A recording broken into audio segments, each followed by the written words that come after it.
Handphone turun dikit.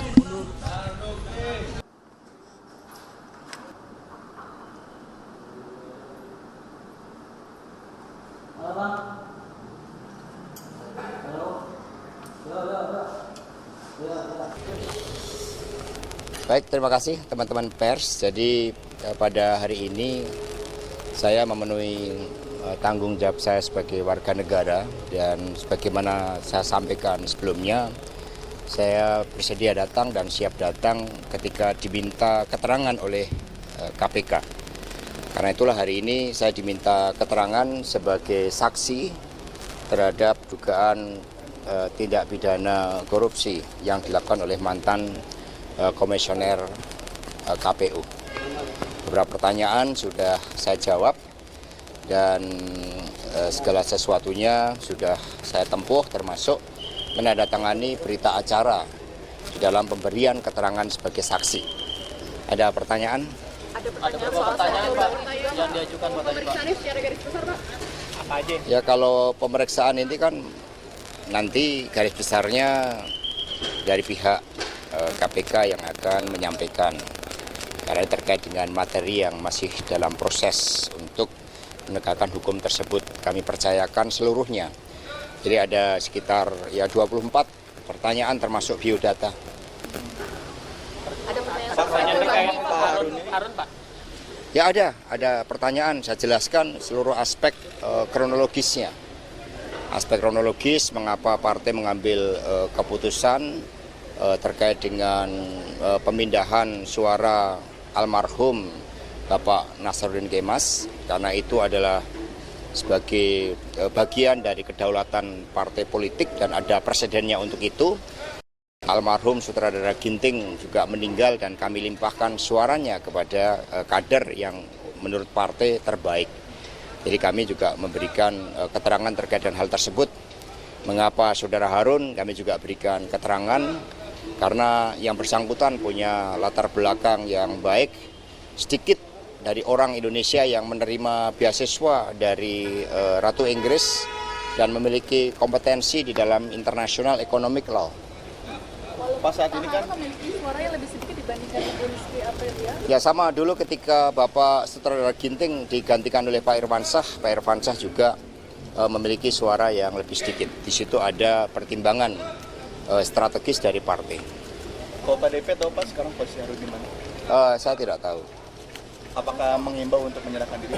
Ya, tim hukum kami menghimbau untuk bersikap kooperatif, tidak perlu takut, ya, karena dari seluruh konstruksi hukum yang dilakukan oleh tim hukum kami, beliau menjadi korban atas tindak penyalahgunaan kekuasaan itu. Karena ini pada dasarnya persoalannya sederhana, dan partai melakukan itu terkait dengan proses penetapan calon terpilih, di mana melalui keputusan Mahkamah Agung dan fatwa MA, Saudara Harun memiliki hak untuk dinyatakan sebagai calon anggota legislatif terpilih setelah pelaksanaan keputusan MA dan MK tersebut. Hanya hak ini ada pihak yang menghalang-halangi.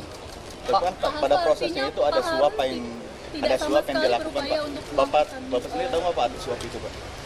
Sama sekali tidak tahu, karena partai telah menegaskan berulang kali melalui surat edaran untuk tidak boleh menyalahgunakan kekuasaan, apalagi sebuah tindakan yang melanggar hukum.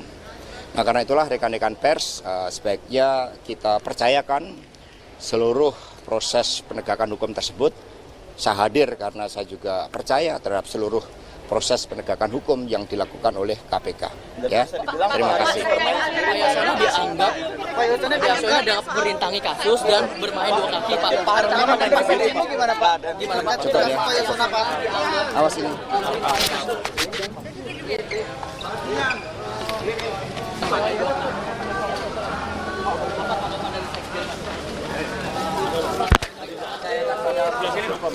Pak, berarti Pak kalau Pak soal Pak Yasona dianggap merintangi kasus. berarti Pak Harun ini Pak bermain sendiri Pak. Kalau misalkan Bapak tidak tahu karena Bapak Dicabut dulu dong. Dong. Mil, cabut Mil. Diganti dong.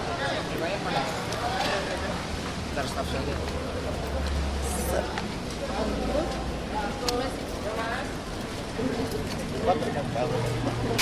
Kan ini Bapak Saya sudah berikan keterangan ya. Nanti tinggal nunggu penjelasan yang lain. Berarti Pak Harun itu bermain sendiri Pak, bisa dibilang seperti itu dalam suap ini. Ya, Tidak ada. cukup saya sudah berikan. Kita percayakan pada proses hukum dan saya datang dengan sebuah niat baik. Ya. Pak Hasto, apakah betul Pak Saiful yang memberikan tersangka nama sebelumnya atau orang Kemana Tan? Handphone turun dikit. 4 jam ya? Ya. Baik, terima kasih rekan-rekan pers atas kesabarannya. Jadi saya datang ke KPK ini dengan niat baik sebagai seorang warga negara yang juga taat pada hukum. Saya di dalam ruangan yang sangat dingin hampir sekitar 4 jam dan bersama penyidik face to face itu paling lama 1,5 jam. Sisanya ditinggal kedinginan.